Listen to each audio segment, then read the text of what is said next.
Alright, good evening folks, it's Enforcer Matt and welcome back to another Short War video, and today we have very big news coming out of China, the Middle East, and Ukraine. But by far our biggest piece of news of the day is coming out of Taiwan, as we have gotten word that the Chinese military has launched a major scale naval blockades of the island of Taiwan, and this appears to be a very large exercise, with China deploying at least one of their two aircraft carrier strike groups to intimidate the Taiwanese government. This appears to be a big one to watch, so we have that piece of news today. And also on another front, we're hearing out of the Middle East that the Yemen rebels have allegedly shot down another American MQ-9 Reaper drone, and the Americans have responded by launching major airstrikes in retaliation, and we have that piece of news. And also, we have gotten a direct threat from the Kremlin this morning toward the United States that if we launch a major attack on Iran, there will be quote-unquote catastrophic consequences for the United States if we carry that through. And also, speaking of the Kremlin, we have gotten another statement that they're pretty much rejecting all peace talks out of the United States because they claim they are not being fair toward Russia. So we have a lot of news to cover today, and let's jump into our first post, which goes to Global Military Info. And this is by far our biggest story of the day. We can see right here in our first post that the Chinese Coast Guard, the CCG, has announced that it's conducting law enforcement patrols around Taiwan, and these operations include pre-inspection, arrest, interception, seizure, and other enforcement exercises. And this was a pretty sudden announcement of these pretty large-scale military exercises, and as we can see right here on the map, this gives you an idea of exactly what is taking place, and this is the objectives by the Chinese military. They're going to encircle the island and conduct a simulated blockade of the island, and this appears to involve a lot of military might from the Chinese side, and this appears to be a very concerning one. Once again, there's no evidence this will be an actual invasion of Taiwan, but for military exercises, this is a pretty big one, according to the recent scales that we've seen before in the past. But jumping into our next post here, this one goes to Ian Ellis. And this post right here provides a little bit more context as to exactly what the objectives of these new exercises are by the Chinese military. And as we can see in the post, it says China launched a joint military exercise around Taiwan, practicing a blockade on key areas. And on the 1st of April, the PLA Eastern Theater Command deployed Army, Navy, Air Force, and rocket forces to quote-unquote close in on Taiwan from multiple directions. And allegedly, the objectives here are as follows. It says sea and air combat readiness patrols, a joint seizure of comprehensive superiority, assault on maritime and ground targets, and also a blockade on key areas and sea areas. And they say, the Chinese claim, that quote-unquote, this is purposed to send a stern warning and forceful deterrence against Taiwan independence and the separatist forces. And the PLA also released a theme poster called Closing In, Sinister Moves of Taiwan Separatists, Courting Disaster Upon Themselves. So as you can see right here, this appears to be another extension of the military exercises that China has been conducting over the past couple of years, but once again, this one is a little bit different because it is much larger than the rest, and there are some deployments of aircraft carriers that we have not seen really before, or at least if we have, it's been very limited. So this is currently what we're hearing, and also, let me let you take a look at this little propaganda image that they put out from the Chinese side. And right here you can see that they put out a nice little graphic here showing it looks like a photoshopped ship and also some airplanes around the island of Taiwan. And of course, this is what you'd call top-tier Chinese propaganda. So very interesting to see that, but there's a picture of their propaganda poster that they did put out today. And of course, they've even given it a name, Closing In, like it's a movie or something. But jumping into our next post right here, this one goes to Jamie Ocon. And we have gotten reports from Taiwan about exactly what has been deployed by the Chinese side to intimidate the Taiwanese. And this morning we heard that at a press conference that the Taiwanese said that 71 Chinese military aircraft, 21 Navy ships, and 4 Coast Guard vessels were involved in this operation. And of course, there are 8 of those Navy ships from apparently a carrier strike group, and there's 36 in the response zone of military aircraft. So it is a pretty large military drill, and once again, a lot of assets from the Chinese military involved in this recent drill. So that is pretty large right there. But also, jumping into our next post, this one goes to Jamie Ocon as well. And like I did mention just a moment ago, there is a carrier strike group from the Chinese side that's currently taking place in these current military drills, and Taiwan's defense minister says that the Shandong carrier strike group is operating in the waters southeast of Taiwan, and we actually have video evidence and also picture evidence showing it out in the distance. And this is the big one right here that's got a lot of people concerned that the aircraft carrier has once again showed up to Taiwan, and that could of course be very ominous because of course China only has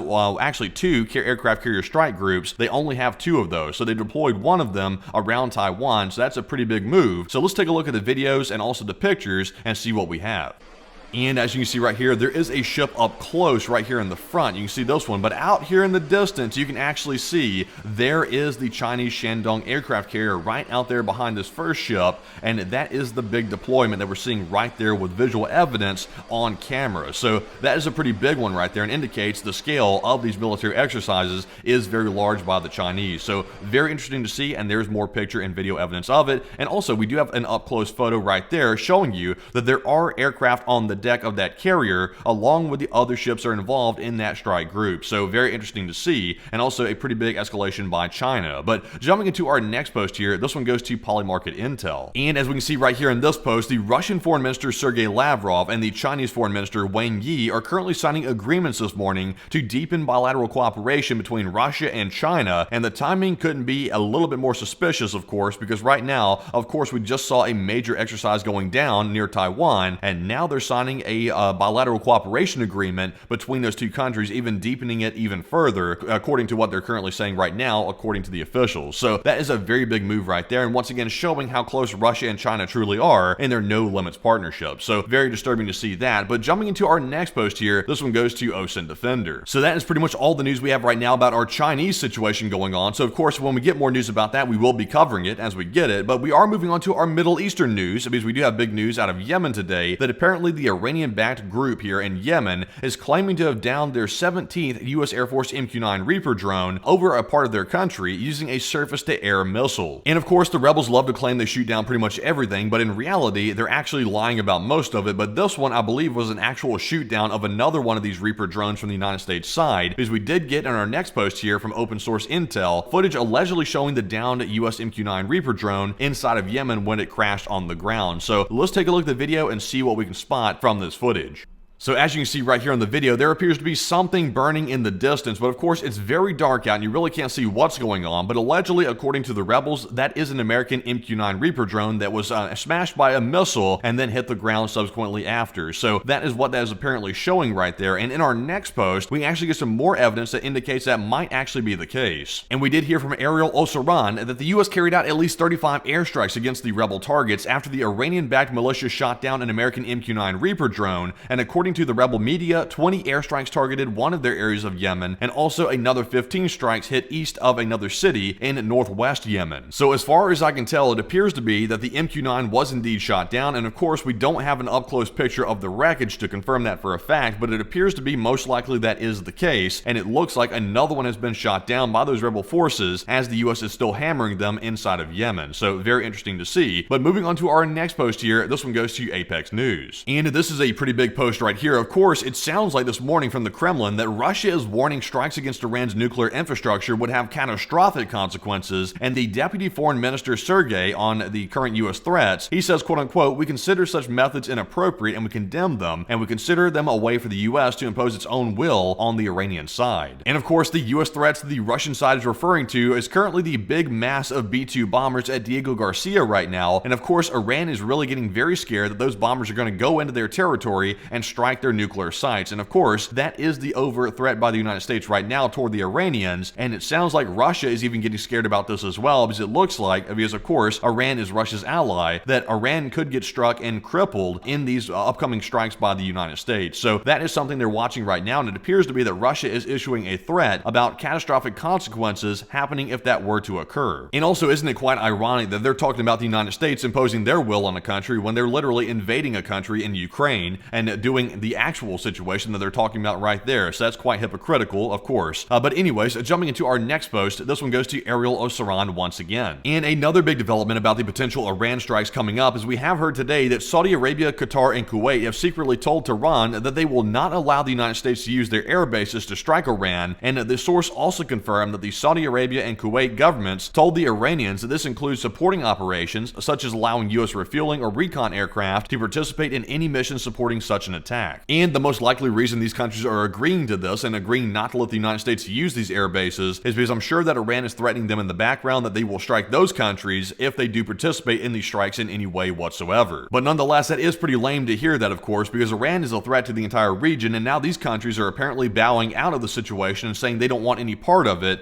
which of course is kind of lame because we need to deal with the Iranian threat, and of course we need to use those air bases inside those countries to actually conduct the strikes, and at least for the refueling aircraft to land and take off from. So that is the current situation. We'll have to wait and see if that changes in the coming hours. But jumping into our next post here, this one goes to Inside Geopolitics. And we actually heard this story the other day that the Iranian military is allegedly on standby for a preemptive strike on the joint US-UK airbase at Diego Garcia in the Indian Ocean. And of course, just to remind everybody, that's currently where the US is amassing B-2 stealth bombers right now for an upcoming strike on Iran. And it sounds like the Iranian military is repeating their threat to strike that airbase. And of course, today we have gotten more information about exactly what Iran's capabilities are and also the range on their systems to actually strike that airbase, and if it is a real possibility for them to strike that base. So moving on to our next post here, this one goes to OSINT Defender, and we do see an infographic made by Schizo Intel showing the range of several of Iran's long-range cruise missiles, ballistic missiles, and also their other weapon systems as well, and whether or not it could strike Diego Garcia. And right here you can see that infographic, and you can see that there's only apparently one munition that Iran has that could actually reach Diego Garcia, and it's right on the very edge of their limit, and it would be the Shahed 136B that Iran does produce. So as you can see, they apparently can reach Diego Garcia with their drones here, but that is apparently the only weapon that has the range from Iran to actually strike that base. So it is a real threat that Iran's making, but whether or not they actually go through with that is another story, because that would bring severe consequences on Iran if they were to even attempt to do that or launch anything in that direction. So there is one option for Iran to do that, but it's very limited even at that. But with that, we are now moving on to our last post of the day, and this one goes to Alexandru C4. And we have heard over the last couple of days that it sounds like that the Russian-US relations are starting to deteriorate very rapidly, and today we're getting even more proof of that as we speak. And this is from Sky News. They say that Russia says, quote unquote, it cannot accept US ideas as they are right now claiming that Moscow's needs are not being addressed by the current US president. So this is another open statement now coming from the Russian side, sort of proving that the relations between Russia and the United States are starting to go sideways very quickly. And yesterday we heard the US president make an open statement saying that he was angry with Putin over his recent stalling tactics in the negotiations. So that is certainly interesting to hear, and in my opinion, it sounds like that the Russians are about to step in it really badly in the coming weeks when it comes to dealing with the United States. So that is very interesting to hear on that front. But with that, folks, that is actually our last piece of news of the day. And also, before you go, smack that like button and also subscribe to the channel as well if you already haven't for more daily short war updates just like this one, where we'll keep you up to date about the real world events happening in all the conflicts around the world as they take place. Also, by the way, before you go down to the comments below and type LSA, that's 3 letters, LSA, in the comments, and let us know that you watched the video to this point. And of course, thank you all for the kind words about the channel. We do see them in the comments, and we do appreciate that very much. Also, if you want to support the channel financially, you can do so on our Patreon page, and the link is in the description below for Patreon, where you can go over there and sign up for a monthly membership and support the channel that way, which is a very big help also, and a huge thanks to our Patreon subscribers